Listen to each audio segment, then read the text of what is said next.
Скандал начался с прямого эфира в соцсети Малинина.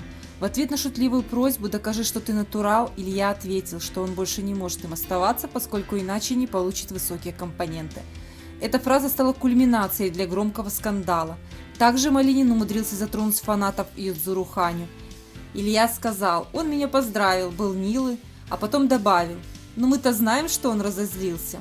Малинин быстро понял, что шутка зашла далеко, и попросил прощения в соцсетях у всех, кого это затронуло, и назвал свое поведение подростковым, но в ответ получил комментарий, что он уже не ребенок, а извинения не очень убедительные. Отмена Малинина стремительно началась. Вмешались даже Тай Бабилония, которая в Твиттере попросила Американскую Федерацию обратить на Илью внимание.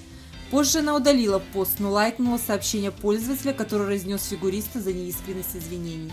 Хотя Илья не упоминал никаких фамилий, но многие поняли, кого он имел в виду. Джейсон – открытый гей, который всегда получал высокие баллы за компоненты.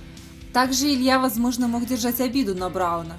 Еще год назад, когда Джейсон поехал на Олимпиаду, в то время как вице-чемпион США Малинин остался дома. На Илью обрушилось много критики, возможно, из-за его непоколебимой уверенности в себе, многим напоминающей наглость. Заявление о том, что в Пекин должен был ехать именно он, обещание скорого пятерного и фирменные шапочки бог квадов многих раздражают, особенно в спорте, где мало говорят и много работают. Поэтому любая оплошность Малинина воспринимается как повод спустить его с небес и пошутить на тему деревянного катания и срывах на важных турнирах. Браун действительно лидер сезона по второй оценке. Он выступал на 2 международных турнирах и получал около 143 баллов по сумме программ. Малинин по средним компонентам не вошел даже в топ-10.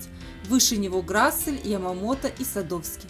Обида на судей у Ильи и его окружения достаточно очевидна. В своем посте Малинин написал: «Работаю над скольжением». А его агент Ариз сказал: «Что же касается результата, я поражен и благодарен судьям, которые оценили четверной аксель на 12,86 балла. Можно было бы сделать красивый тройной аксель и получить примерно столько же. Так что я говорю спасибо арбитрам, которые так изящно оценили его четверной аксель. Напомню, первым в истории чемпионата мира». Просто насколько нужно не думать, что ты говоришь, чтобы сказать такое. Это не просто некрасиво, это просто бесчеловечно по отношению к Джейсону. Джейсону, который поддерживал Илью во время всего сезона и после этого заслужил уже вторую шпильку от Малинина. Илья просто молниеносно падает в глазах. Как бы громко ни пиарили Малинина, пока что он выезжает только за счет своего четверного акселя, нелепого поведения и упоминаний или сравнений с Хани.